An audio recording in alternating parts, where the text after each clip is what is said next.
morning. Welcome to PatioLive with Bishop Arts Theater Center. This is an opportunity for us to continue engaging our older adult learners. On today, we have our very own Obo William King, the poetic storyteller. We ask that you will use your instruments and play along with him. Enjoy! Good morning. I hope you all are well. I am very good. I am a storyteller, and I brought my drums. So today, we're going to play with the drums, just some rhythm. Who has a drum? Who has a tambourine? Who has some bells? Who's going to sing? Let's go, just a regular counting rhythm. Yeah, let's catch up with me, let's go. Yeah, good, just basic. Keep going up that 4.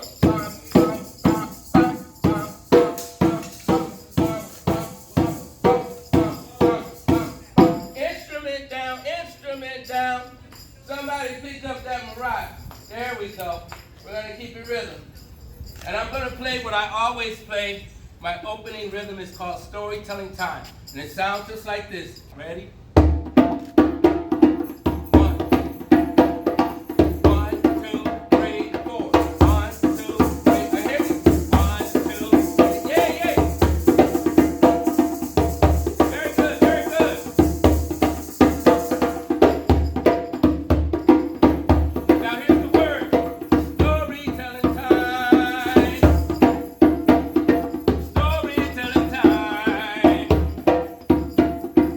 Storytelling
So I come from Chicago, Illinois.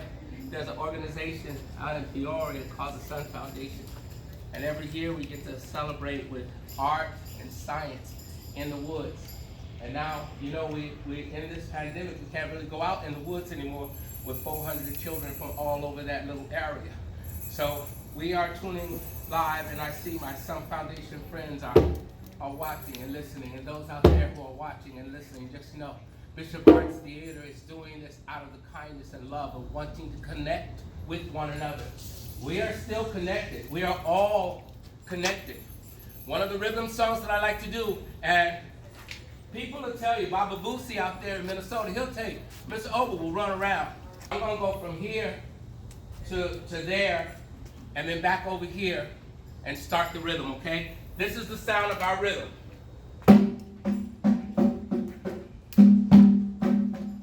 This is the one. Ready? One. One. Yeah, say it.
backyard of my house.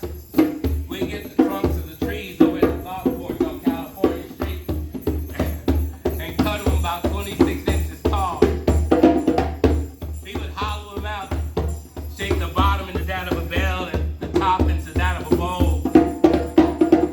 We go out to Peoria, we get skin from our friends, Brett, our former dad. All our friends would have deer skin or goat skin or calf skin.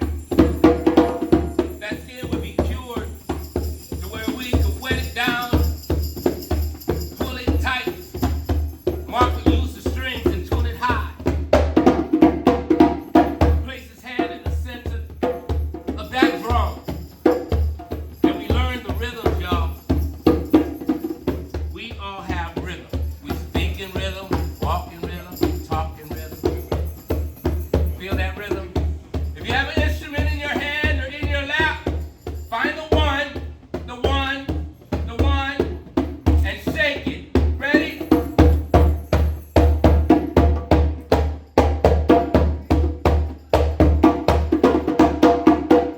Connected! Yay! Yay! It's fun. It's cool telling stories outside in the patio. We're under all this beautiful wonderment. You know, the sky is blue, tree leaves are green, sun feels good on my body. So we are enjoying ourselves. This is what we do. We're artists. I am a storyteller, a writer, a teaching artist. I've got one storybook that I recently written. It's called Read. It's funny because what do we want our kids in school to do? We want them to, read. So it came to me to make the book called Read. As you see it on the page, it's actually an acronym. R-E-A-D. It stands for Reginald Edward Anthony Dave. It's all my brother's name and one grandnephew. Reginald Edward Anthony Dave was a young boy who had the power to help save us, but he refused to use his gift, and the lesson he learned was harsh and swift. Red knew what he was supposed to do, but his friends would laugh at him and call him a tool. You see, Reginald Edward Anthony Davis could read about history that would help save us. Had he kept a book up under his nose, he wouldn't be standing out there on the corner, cold and froze.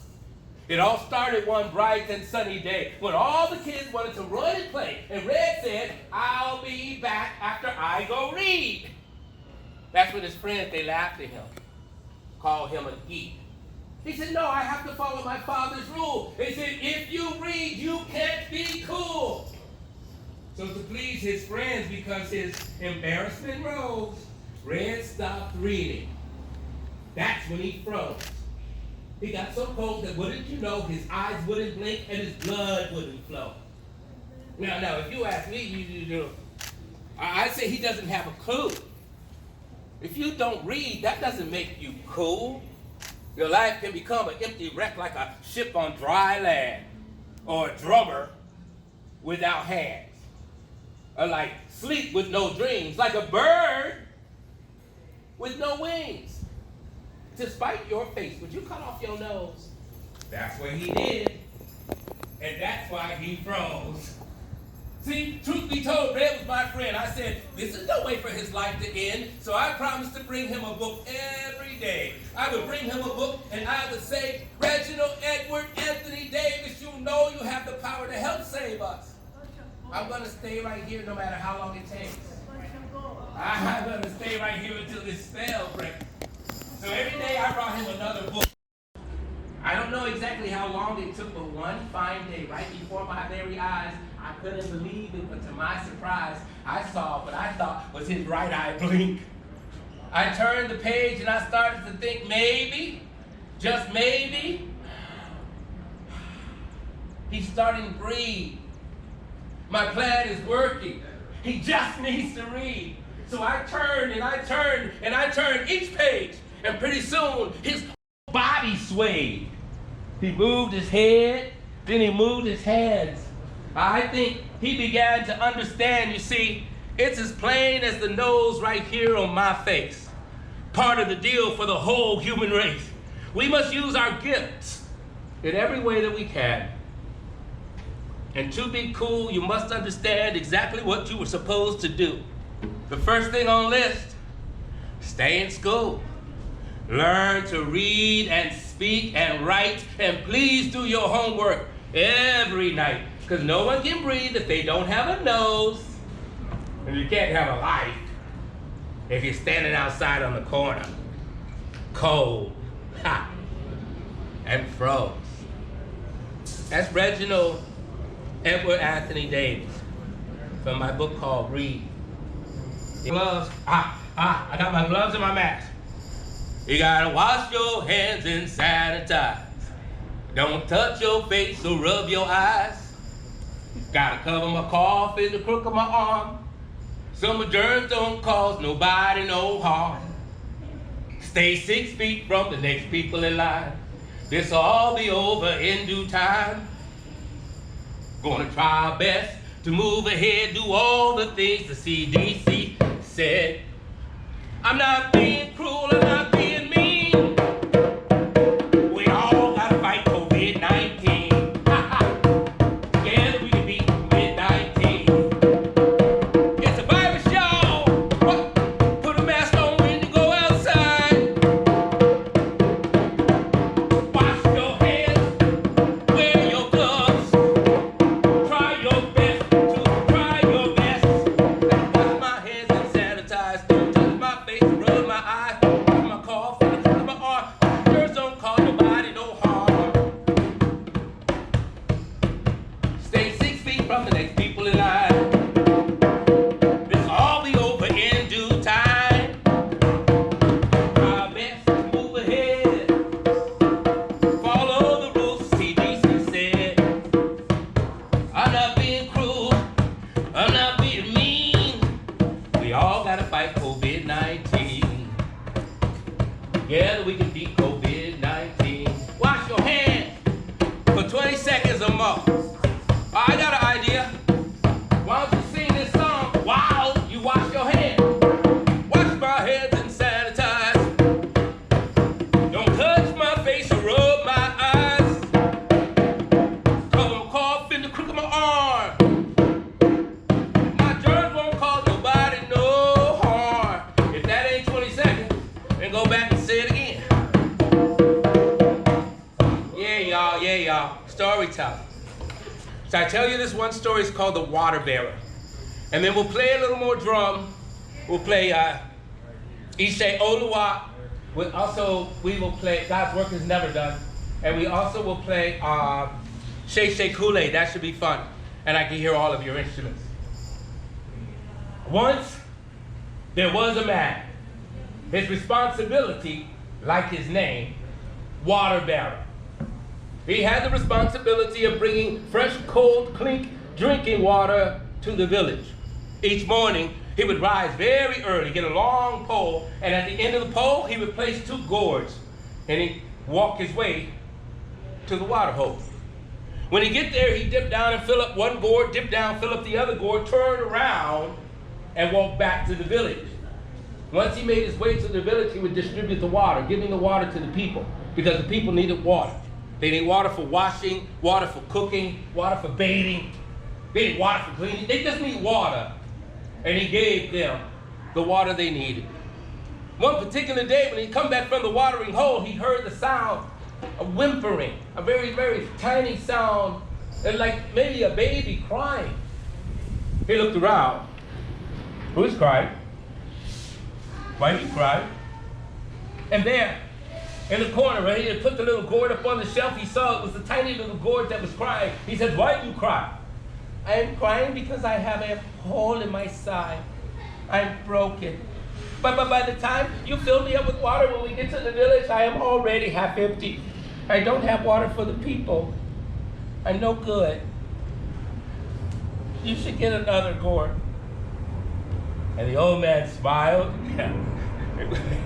He released a laugh. It was laughter of joy. He was so happy. The little boy was concerned. And he said, on the morrow, when we go to the water hole, I want you to look on the side of the road. Coming back again, look to the side of the road. The next day, like he always does, the old man got up. He got the pole. He put the gourds at the end of the pole. He made his way to the water hole. He dipped down, filled up one gourd, filled up the other, turned around and began walking back all the way. The little gourd was looking on the side of the road as he was going and coming home. When the man got to the village, he distributed the water like he always does. The people need water for drinking and water for washing. They need water for cleaning and water for cooking. They just need water. He gave them all the water, and then he looked at the little gourd as he placed her up on the shelf. What did you see? The little gourd said, on the way to the water hole, I saw nothing. I just dirt and rocks. Maybe trash on the side of the road the children had thrown down. I wish they wouldn't do that. And coming back, I saw green grass. I saw green grass and flowers and trees and then there were animals like rabbits and squirrels. They were running about. And there was fruit on the tree. I remember seeing the fruit on the tree. It is because of you. Because of me? Because of you. I knew you had a hole in your side. So on the way to the water hole, I threw seed on the side of the road. Coming back, because of the hole in your side, you water the seed. Because of your water, the grass grew. And then therefore the seed and the plant and the insects come and then they spread the seed and the flowers they grow. The tree grows and then fruit. And when the fruit grows, the animals eat and more animals come. All, look about, is because of you. You see, my friends, each one of us, we have these little things that we think is wrong with us. I'm not tall enough, or I don't have enough hair, or I have to wear glasses. We're always finding something wrong, but please remember, you were made identically as you are supposed to be. Our work on this plane is to discover our gift. And once we find that gift, use that gift and try to make the world a better place. Ashe, ashe, ashe. All right, guys, we're gonna close out. This is the last little chance to get to make a lot of noise. Now, when I leave, and you guys will be like, okay, I should have made some noise then, because then it's gonna be nap time, you're gonna have to be quiet. And that's what's gonna happen. You're gonna try to make some noise, they're gonna, hey, what you doing making noise right now? You make them know I'll go. So it's gonna be time to make noise. Last chance to make noise. Somebody scream! Yeah!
Asante Sana. Thank you all. Thank you very much. Thank you. Thank you. Thank you, seniors. Thank you, friends. Thank you all.